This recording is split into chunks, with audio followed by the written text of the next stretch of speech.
dari Prodi Komunikasi Wakil Wilayah Bisnis Suksesana. Di sini kami sedang bersama dengan salah satu bakal calon anggota DPR Provinsi NTT Dapil 3, yakni Pak Arya Christopher Munda. Nah, Pak Arya, terima kasih atas waktu dan kesempatan yang sudah diberikan kepada kami, mahasiswi dari Prodi Komunikasi, untuk dapat datang dan berkesempatan dengan masyarakat. Untuk mempersingkat waktu, boleh kami langsung berikan pertanyaan? Langsung. Oke.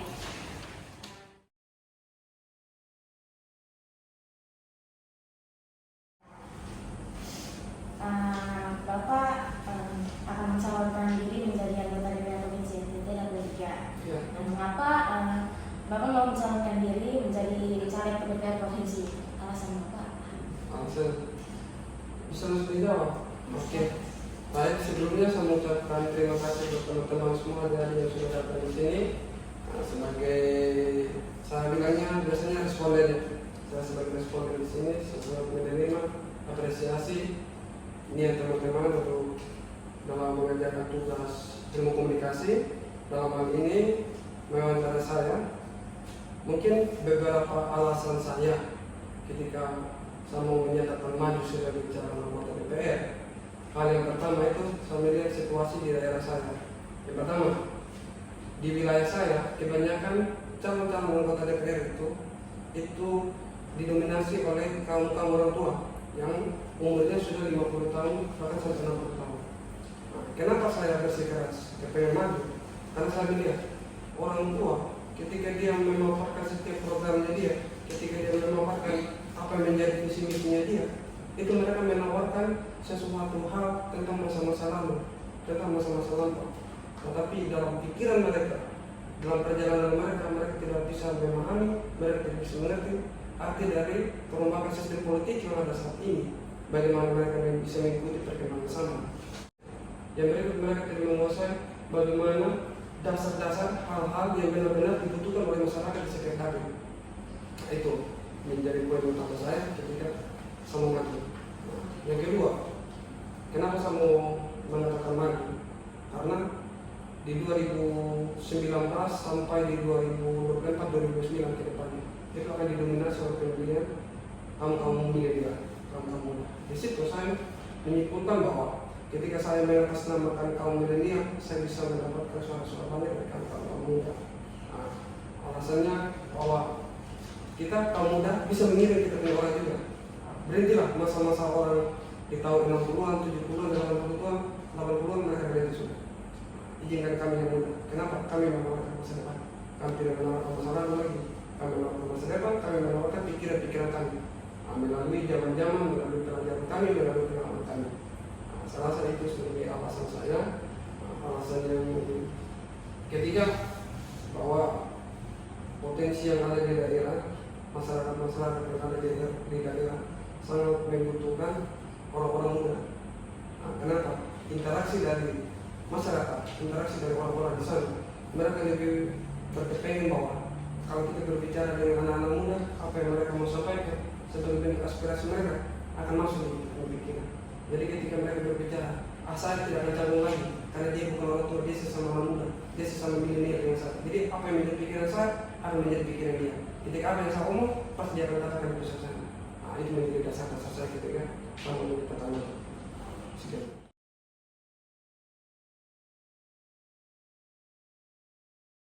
Kira-kira untuk remaja-remaja pemula di tahun di umur 17 tahun sampai sekian atau orang-orang dewasa? Ya, tentunya dalam sistem pertempuran kita tidak bisa membagi bahwa saya harus membedakan ini atau lebih prioritaskan ini, lebih prioritaskan ini.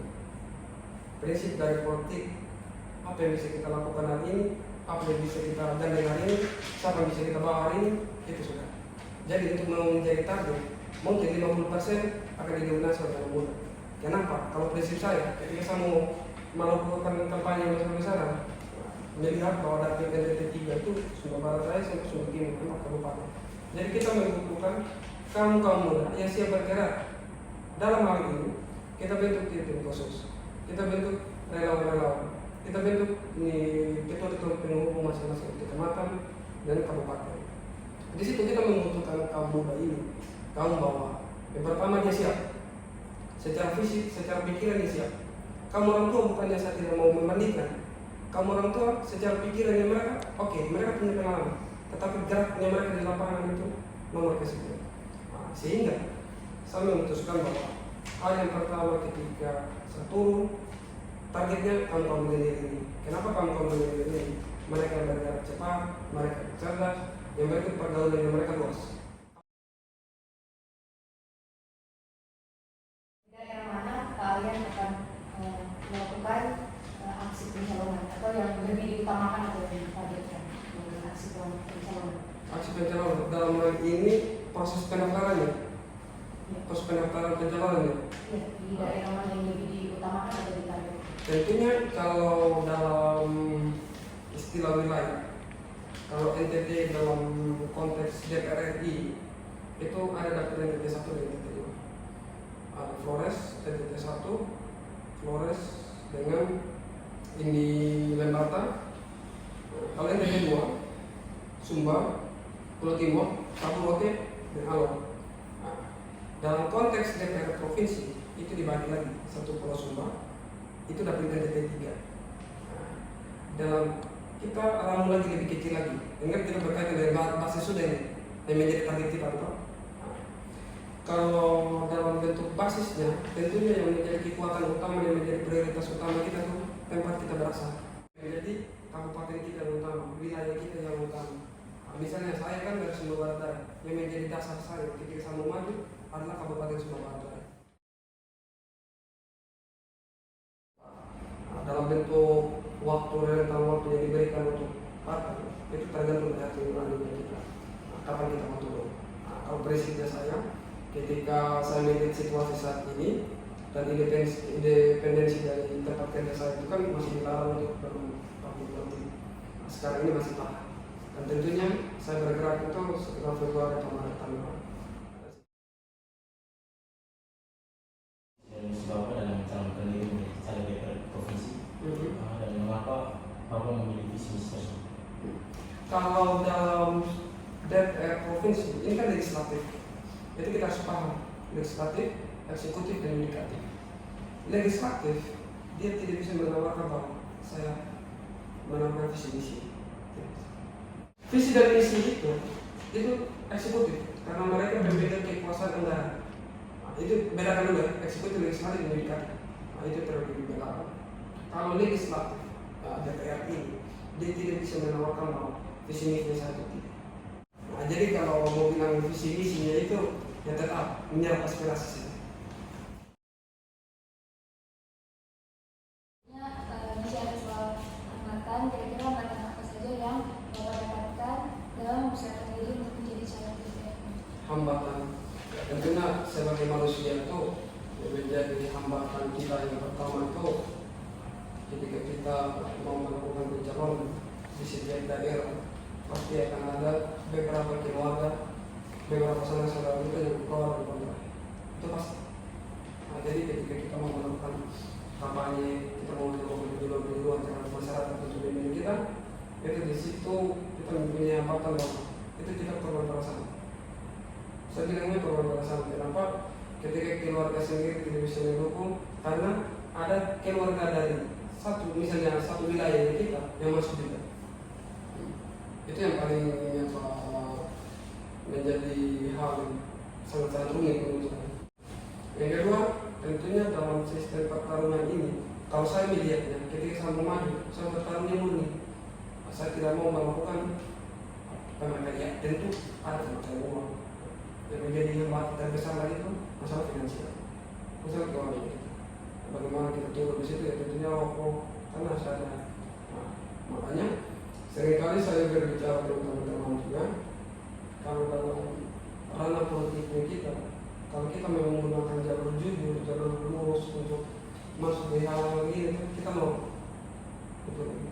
Tetapi niatnya baik, mau jalur jujur, sehingga ketika kita mau kita dapat kursi ini, kita turun ke wilayah kita, apapun yang kita dapat, apapun uang yang kita dapat, misalnya dari segi anggaran itu pasti kita siramnya di dapur, kita siramnya di tempat dan dari mana yang berasal, yaitu dari daerah ini. Sehingga itu menjadi pengalaman menurut saya. Itu finansial kan temponya. Dan berikut lagi banyak bomber di sana. Dalam hal ini bomber itu pertarung lama. Mereka tidak punya kapabilitas, mereka tidak punya pikiran, mereka tidak punya ide, mereka tidak punya gagasan, tetapi mereka punya uang. Kita punya ide, punya gagasan, punya intelektual, punya track record, kita tuh punya pengalaman panjang. Tetapi kita akan kalah dari orang-orang yang punya uang, tetapi kita punya kapabilitas tadi. Itu yang menjadi hal yang paling fatal menurut saya.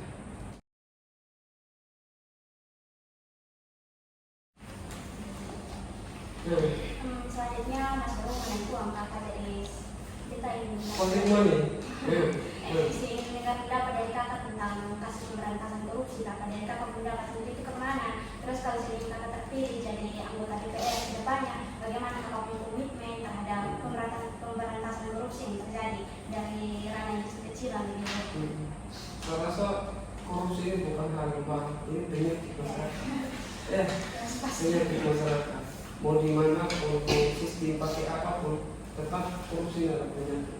Bagi saya, hal yang kita tanamkan dalam diri kita tuh, saya punya prinsip ketika saya masuk kerja di sini itu, saya di umur 19 tahun sampai di sini. Karena saya menerapkan integritas. Saya bilang begini, yang pertama itu hal yang kita tanamkan kepada diri kita itu adalah kerja keras. Yang kedua kejujuran, yang ketiga kita boleh kita bisa polis. Itu tadi. Kenapa saya menanamkan itu? Kalau tiga-tiga jadi kita tanam, ditambah dengan konsep Tuhan dari kita tentang kepercayaan kita sebagai pemuda-pemuda yang percaya akan Tuhan, itu korupsi tidak akan terjadi dalam hidup kita. Karena kita tahu betul bagaimana korupsi itu bisa merugikan banyak orang. Kira-kira apa saja strategi yang telah kakak buat dalam pencalonan ini? Kalau itu seharusnya itu menjadi tanam kita.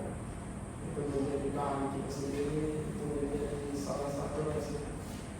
Tetapi karena ini saya kalau kita anak-anak muda yang tidak takut untuk bersaing, ya saya bukan tidak apa-apa kalau posisi saya.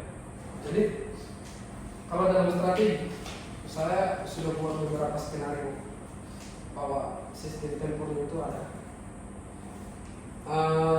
Dalam hitungan saya tuh pernah hitung bahwa satu TTT pemenang ini.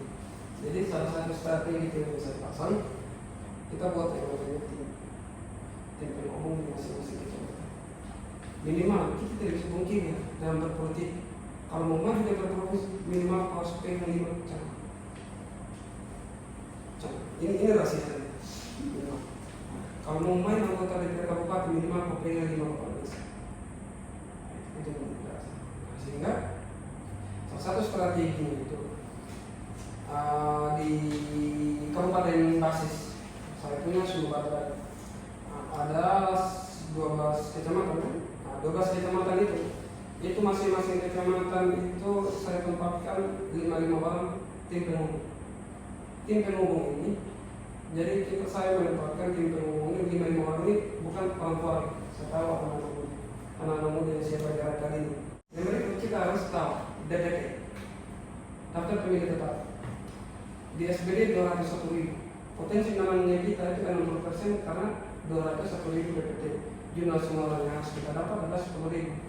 Karena lihat persaingan yang tetap banyak calon yang maju, itu minim kemungkinan kemenangan kita itu 30%. 30% itu dibagi tadi bukan dari 12 kecamatan tadi, tetapi kita bagi dari 3 kecamatan menjadi basic teknik atau kabupaten. Jadi itu salah satu strategi. Jadi kita hitung, memetakan DPT ini, DPT ini, DPT ini, DPT ini. Jadi di suara kecamatan A, B, C, D, E kita dapat masing-masing 2.000. Tetapi kita kekurangan 4.000 suara. Oke, di kabupaten kita sudah dicuri suaranya kita. Artinya calon-calon dari kabupaten lain pasti dapat. Nah, sehingga tim-tim kita yang berada di kabupaten lain itu mereka juga pergi curi juga di situ. Jadi kehilangan suara kita di kabupaten basis kita ditutupi dari suara yang ada di kabupaten lain.